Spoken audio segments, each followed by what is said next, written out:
Hello, people, and welcome back to the Red Blood Brothers. TJ with you here, Mo?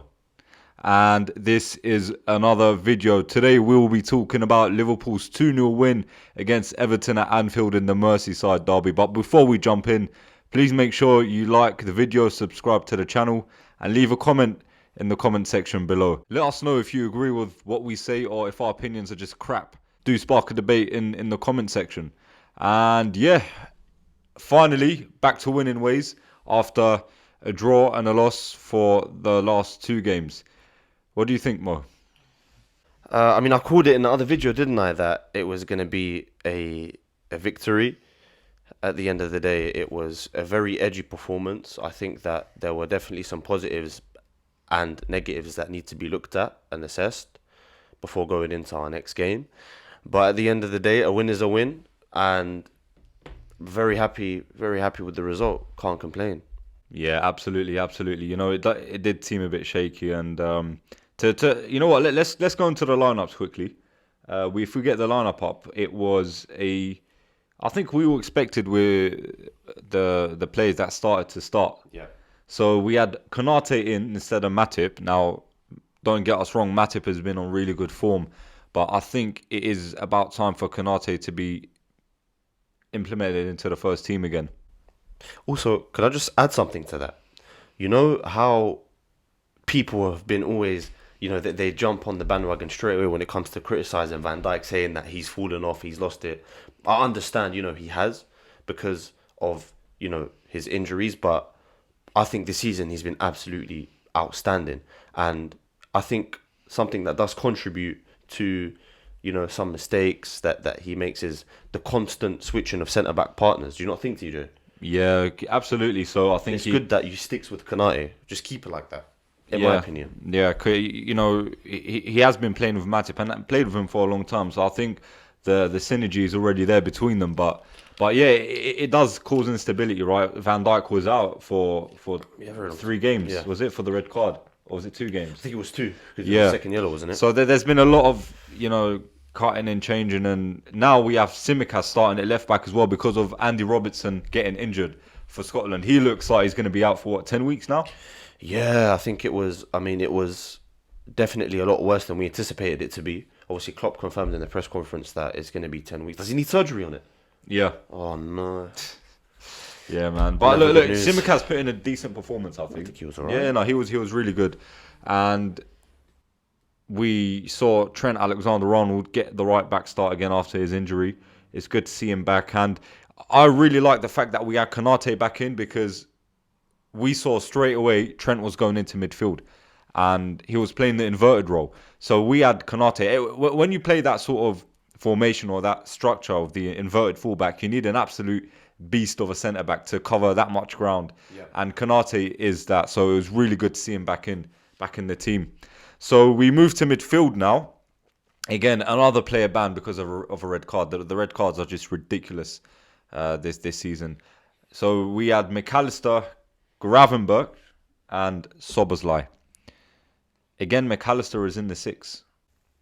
Listen, to be honest with you, TJ, I wasn't happy with McAllister's performance. Now you could put it down to the fact that it was a 12:30 kickoff and it was just off an international break, and obviously McAllister travels to Argentina and plays in some countries that are just in the middle of nowhere. So I can understand that there might be a bit of fatigue that impacted his performance. But for me personally, I just don't think it's his position. At the end of the day, he's not a number six, man. If you're gonna play him in the number six, you're gonna waste his potential because he gave the ball away so many times. Yeah, it was a bit of a jaded, like with the team. I think the whole team looked a bit jaded. So obviously we had Gravenberch. Him especially though. Yeah. I'm sorry.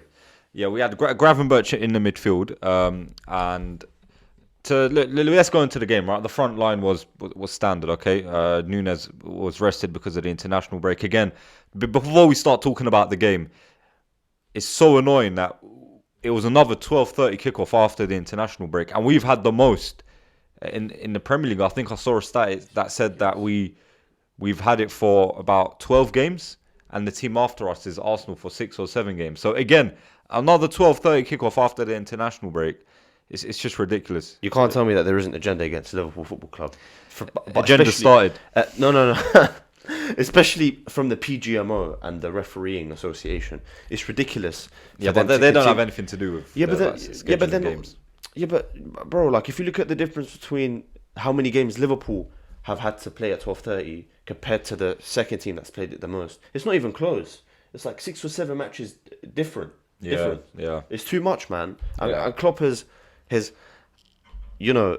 multiple times stated that this is unacceptable and it keeps happening. And actually, Simon Jordan, I think it was Simon Jordan or Martin Keown, one of those two on TalkSport, they actually sided with Klopp because this is not on. Simon Jordan siding with Klopp. That's something you don't see. Exactly, That's man. something you don't Exactly. So the fact that it keeps on happening is something that needs to be looked at and addressed. And I know they don't schedule the games, but I think it's to do with TNT Sports, Sky Sports. It's all about money at the end of the day, isn't it? see. Yeah. I don't know how the hell that crap works, but it is what it is, right? The game started, and I think in the first minute, Macallister gave the ball away, and Calvert-Lewin had a shot on a header on target, and I was like, oh, here we go again. Yeah. Crap start. Are we going to concede? But then suddenly what happened is that we got a grip of the game, finally. And what we were seeing in that first 20, 30 minutes, we were gradually growing into the game. But there was so much intricate play in the midfield. Yeah. It was so beautiful to watch. You had Macallister, Szoboszlai, Gravenberch doing like very techie things. The half turn. Gravenberch receiving the ball on a half turn and turning into He's space. a silky player, Yeah, he's a really silky. I think he had a good game, but he was a bit quiet. Like after the first half, or going into the end of the first half, Yeah. he started to really not have much of an impact. Besides the few turns he done and the good passing, it was his first Premier League start. He had a good performance, but there's still a lot to improve on. Of course, but the thing is, he's definitely a player to look out for. He's definitely an exciting talent, and I mean for his height and for his size as a midfielder, he's quite tall. He's 6'2", and even I saw it against Brighton, like the way he receives the ball on the half turn, the way he. Silent your phone, bro. Yeah. Yeah.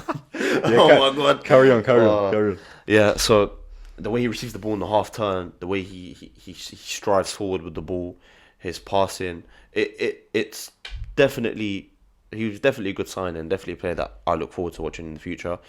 With that said, like you said, it was his first Premier League start, and it was the midfield that I've been wanting to see play together since the beginning of the season. Szoboszlai, Macallister and Gravenberch. I always thought that Gravenberch was going to play in the number 6 position because I think he would be more suited to it than Macallister, bro, because he's taller. I'm sure he can get down and, put in some solid tackles. And don't forget, he's bigger, so he can cover a lot of ground. Macallister, bro, every time he's in that 6th, I think teams know that they should target him specifically when he receives the ball.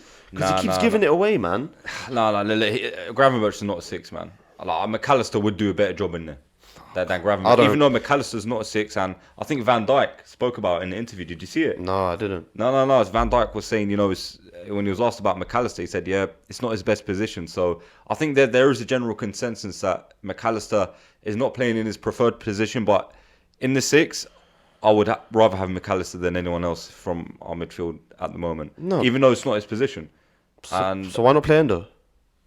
I don't know. Because maybe he's not. Maybe he's not it. That's his position by default, isn't it? He's a CDM, and I know he's not the most technical of players in our squad, but at the end of the day, he does what a conventional number 6 does: breaks down play.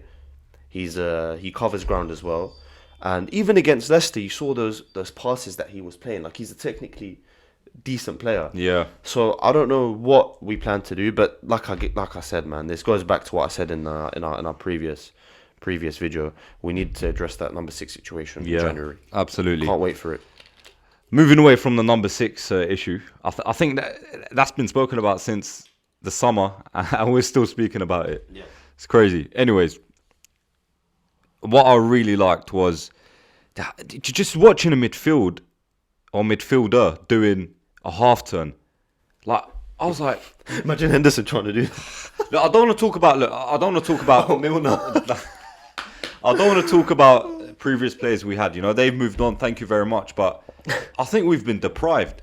Big time, man. Seeing such a technical midfielder like Szoboszlai or you Gravenberch, Macallister, receiving the ball in a half turn, running into space, playing a line splitting pass. I'm watching the TV. I'm like, Something that midfielders we've could missed. do that. Yeah. Is that what midfielders do? Obviously, that's what they do. Yeah. But we've been deprived of that for a long time, and don't it's even so know. refreshing to see. I don't know how we managed to compete for the title and compete for every single major trophy because we're just great without a midfielder that's able to that has very good technique. He's very good on the ball. He's good on the half term. He could strive with the ball. He's good at dribbling. Like even if you look at when we challenged for the quadruple, it was Henderson, Thiago. Okay, look, Thiago is an exception. He's an incredible player, but we can't depend on him because he just gets injured too much. But our midfield in that season, bro, when we challenged for the title and the Champions League, fortunately fell short. It was Henderson, Thiago, and who else was in that midfield? Do you remember? Fabinho. Yeah, Like, I think it's the way we played. We didn't like our midfield were more of enablers. Like they would cover the space, they would run, do the let's say the dirty work. Dirty work. But our midfielders still do that now. They do a lot of pressing and running. But now they've become the executioners. They're not just enabling, let's say, Trent to bomb forward and the fullbacks to bomb forward and the front three to do what they do. They're actually running and creating and scoring. That's the difference now. Yeah. So I think it's a change of the way we play, and we saw that against Everton, which was good to see. But again, we were playing some nice football in and around the area, but it just looked like we didn't have that final touch or the final pass or the final. But that you have to take into consideration. Just one more point about that midfield. It's honestly a joy to watch the fact that we have midfielders now that could pretty much do everything. Obviously, there's some, work that has to be done in terms of defensive abilities and breaking down play.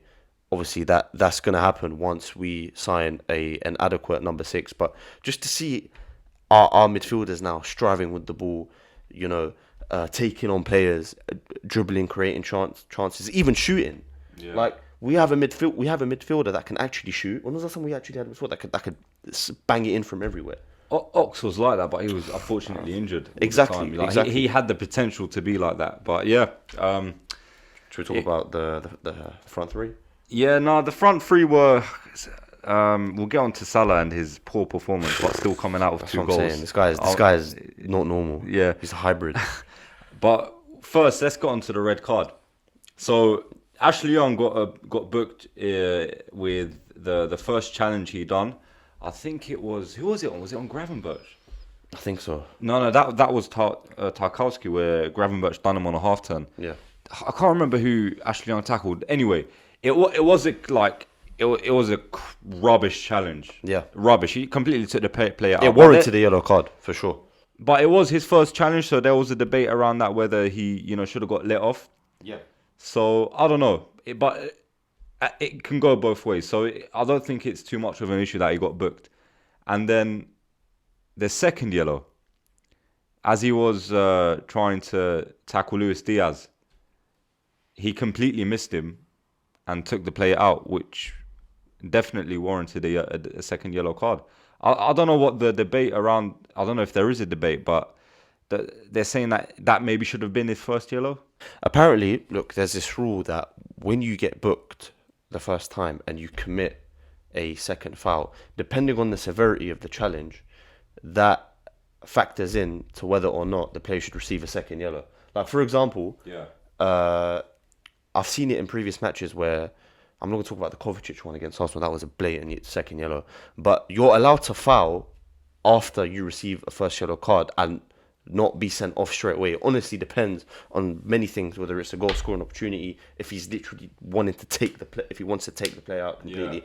But for me, I think it's a second yellow, and I don't see why Sean Dyche was talking absolute rubbish, and all football fans were, getting on the bandwagon, criticising referees and saying that wasn't a second. Yeah, I don't know seriously, what are you talking about? If you look at the game, all right, you look at the game, Liverpool had 78% possession, 26 shots. Yeah. Everton, 6 shots, 22% possession. How on earth did they get robbed? Even if they had 11 players on the field, I don't think that would have made a big difference. They got they didn't do anything. So stop talking. Seriously, just they're just sort of like, I think because of what happened to Spurs. Yeah, but do you think everyone was with Liverpool with what happened? Now they're like, let's try and find something that goes Liverpool's way and saying, oh, look at that, Liverpool get decisions. Do you think that? Shut up. I saw someone say that Everton were rubbish. End of. I think I saw someone saying that every single time a decision goes our way and it goes against the team that we're playing, call for a replay.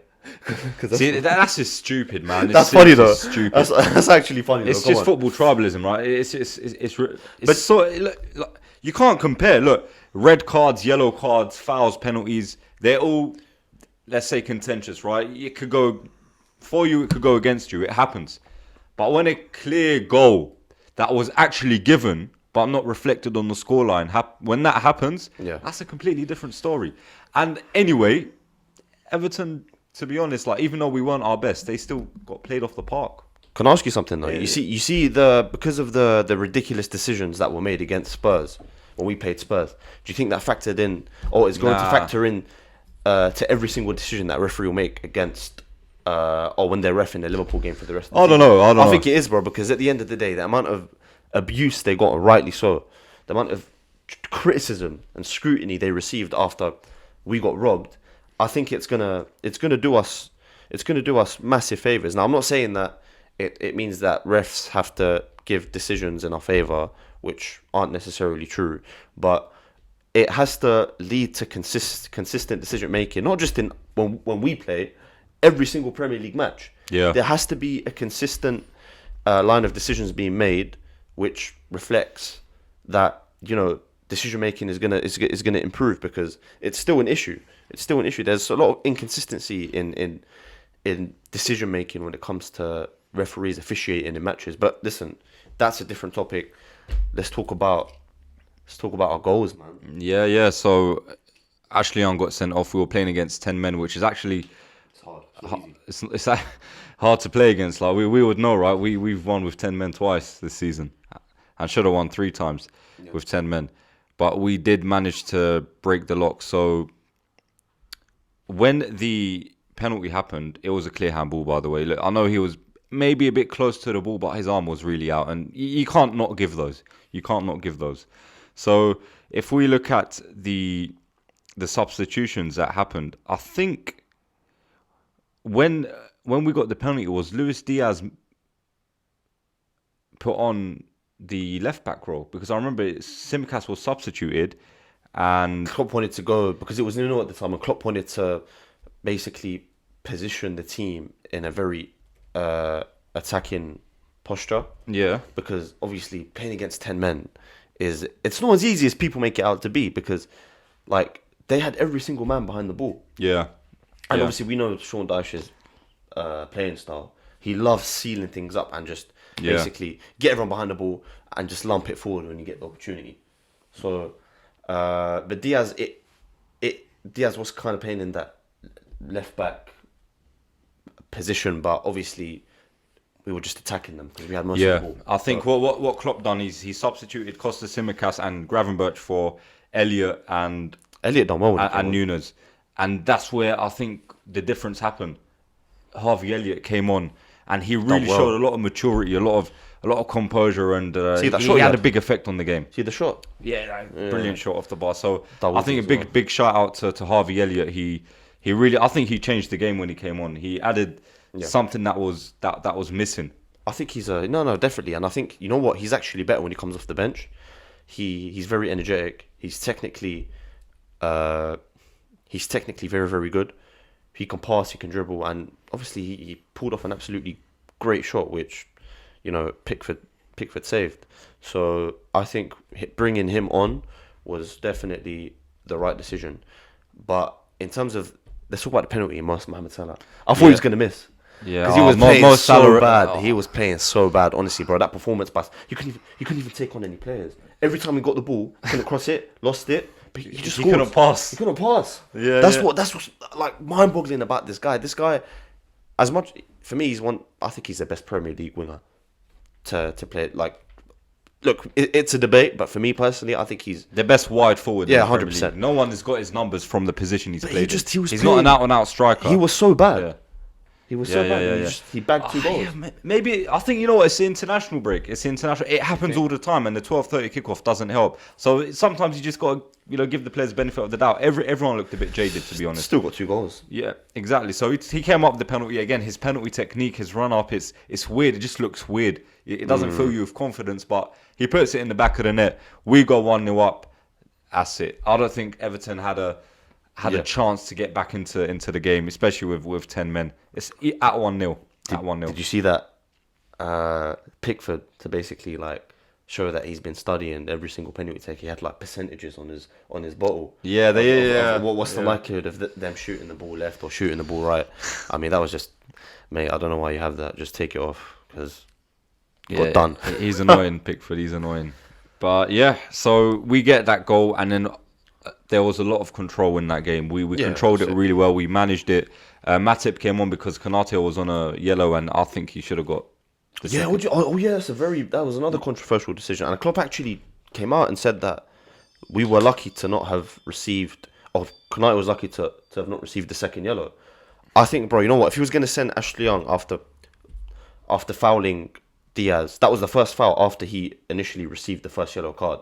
That was the first foul he committed, and it warranted a red card. If he was going to be consistent and play and officiate by that standard, Konate should have been sent off. Yeah, Should have been sent off. I think he should have. He subbed him off straight away. Yeah, sometimes it was a yellow because the player was off, but at the same time, I think the ball was going to Van Dijk. Like, there wasn't really nowhere to go, so I could see why the yellow wasn't given. But again, we were quite lucky that it didn't go against us. You know, it happens. Pissed. It happens. Dash was so pissed. Yeah, that's good. Always good to see. So That was he when he came on, man. yeah, we'll talk about that now. So Matip came on. I think he done really well as well. We took control of the game. We knew what we were doing. Yeah. Everton tried to. Well, they were doing it from the start of the game. Doucouré was really high up the field, trying to play that route one football or trying to cross it into the box. But Van Dijk, man, Solid. he's superior in the air. He's when it comes to duels, especially in the air, no one could beat him. Yeah. Like, he made Sean Dyche's plan fail. That was his game plan. Exactly. And All of us because of Van Dijk, they weren't able to do anything. What a centre back? I think he's still the best centre back in the Premier League. He is. I mean, And the people were saying, "Oh, he's dropped off." Okay, he might have dropped off a little bit, but don't forget that, bro. his standards was so high. If he drops off, people say, "Oh, he's not good Yeah, but anymore." No, when he drops off, he's still the best. People don't get it. But he's still the best centre back in the Premier League when he drops off. When he was at his peak, one of the greatest centre backs ever. But he's still world class. Listen, at the end of the day, football fans are, you know, they when someone reaches a certain level and that level is basically allowing them to be considered as one of the greats or one of the greatest of all time in the Premier League, people for some reason love. As soon as that player drops off a little bit, they just start, you know, questioning their ability from top to bottom. You see it in sport all the time. When someone reaches a certain level and that level equates to them being considered or put in discussions about being the greatest of all time or greatest in the Premier League or whatever, as soon as they start dropping off, everyone just starts questioning their ability. Oh, how can you consider them to be one of the greatest? Oh, he's clearly fallen off. And look, I understand and I appreciate the fact that he did fall off because of his ACL injury. Brother, an ACL injury is not an injury that you can just recover from and just get back to being at your very best straight away. It's a devastating injury. Many players just don't recover from it. Yeah. And the fact that he's managed to recover and bit by bit, you know, climb up the ladder and just show that he's one of the best centre backs in the league, if not the best centre back in the league and the world, goes to show that all of the criticism that comes his way is just absolute garbage. For me personally, definitely. He had them on lock. He had Calvert-Lewin and Doucouré on lock. They couldn't, you know, do their game plan. He completely... They couldn't execute it. No, Yeah. because of Van Dijk. So, big shout out to Verge. And Let's talk about Darwin, man. yeah, Darwin came on again. He's always causing problems, isn't he? Whether it's just making the type of runs he makes, hassling defenders. He's just a nuisance, and I would hate to be a defender and play against him. Even Gary Neville said it. Playing against Darwin Nunez is probably one of the worst tasks a centre-back could be assigned, because he's absolutely relentless from minute 1 to 90. And the thing is, what I love about Darwin is how he's matured over the He was always that player that from needed last time. season till now. Exactly, from last yeah. season till now. Last season, you know, bro, he was very erratic when you received the ball. Confidence levels were very low, and he still actually scored quite a few goals last year. But this season, bro, his confidence is at a different level, and the fact that he's taking on players, he can pass. You see that pass to Salah for the second goal. Yeah, we'll talk about that now. So, firstly, it was an absolute beauty of a through ball from Macallister Yeah, it's very good pass. from a corner, and Darwin Nunez had a free run. Last season, I think Darwin Nunez would have either made the wrong pass or Would have been intercepted. so either made the wrong pass, went for a shot, so made the wrong decision, or even if he tried to make the right decision, which was to pass to Mo Salah, he wouldn't have executed it properly. It would have either been too early, too late, maybe a bit behind Salah, maybe at his feet, so it would have been a bit awkward for him. But this time, it was the perfect ball and the perfect timing. Yeah, it was. He put it on an absolute plate, golden platter for Mohamed Salah. He waited until the right moment. He saw the gap between the two Everton players, and he played it right in front of Mohamed Salah. Not too hard, perfect weight. And Last season, he wouldn't be able to do that. No, that's the thing. His footballing ability, he's always had footballing ability, but his technical ability, I think, and playing as an all-round number 9 has improved so much. He plays a perfect ball to Mohamed Salah, and Salah gets his second goal of the game. With Darwin, Easy finish. With Darwin, it's like last season, whenever he was in a position to attack or play the ball, which would have subsequently led to a goal being scored, I would always say he's going to give it away. And do you remember when we beat United 7-0? Do you remember when Salah banged in that goal from the right foot volley? Yeah. But before that, it was Darwin should have just slipped it into Salah, and Salah should have just scored. Similar to the goal that was scored against Everton, but Darwin gave it away, but somehow managed because it deflected and it went to Salah. But talking about this season, every time Darwin's in a threatening position, I have complete confidence that his execution is going to be perfect, man. Because I don't know, man. He's just looking so much more threatening this season. He's looking like an absolute beast. And for me personally, I know Haaland is great. I'm not here to talk about Haaland's ability, but his ability as a footballer, like running, taking on players, it's not on Darwin's level. I think Darwin is a better footballer. That's a big take. Bro. I'm not talking. Look, Haaland's there to do one thing: score goals. And look who he's got behind it, bro. He's got Kevin De Bruyne, Bernardo Silva, Phil Foden. Yeah. I'm not saying Darwin has very, very Now good he world-class has. players. Now he has. Now. But in terms of you see how he dribbles, how he's able to pass the ball, he's taking on players. Haaland can't do that for me. Does that mean we're title contenders now? What do you think? I think we can be, bro. I think it's a level playing field this season, because I think City, despite the fact that they've had an exceptional summer in terms of signing players and their recruitment, I think in terms of their hunger and their desire, it's not the same. Like, I know last season they got off to a bad start. Also, don't forget KDB's out, which is a massive, massive loss for them. I think the City that we used to compete against was a City that were getting 90 plus points every single season. I don't think they'll get 90 plus points this year. I think it's a level playing field between us, Arsenal, and them. So it's just about who is going to be able to consistently win between 9 to 15 games on the trot. Yeah. And that's something that we've done, and that's something City have done. So if we're able to do that and not drop points against teams that are just simply not good enough, I think we stand a chance. Yeah, look, it's too early to look at the Premier League table now, but if we do want to look at it, so you have. Let me just get it up. Notice how I didn't even mention Spurs. They ain't challenging. Don't speak too soon, but yeah. Okay. So we have there's Man City at 21 points. So Arsenal and City are joint top, and we're third on 20 points. Spurs are playing today. Spurs are playing against Fulham. So we're filming this on a Monday, by the way. It's a Monday. So yeah, Spurs are playing today. And yeah, look, I think it's still too early to say. There's obviously some sort of issues with the number 6 position. There's a few new players as well trying to like still bed in and get used to the playing style in the Premier League. But it's that pedigree we have.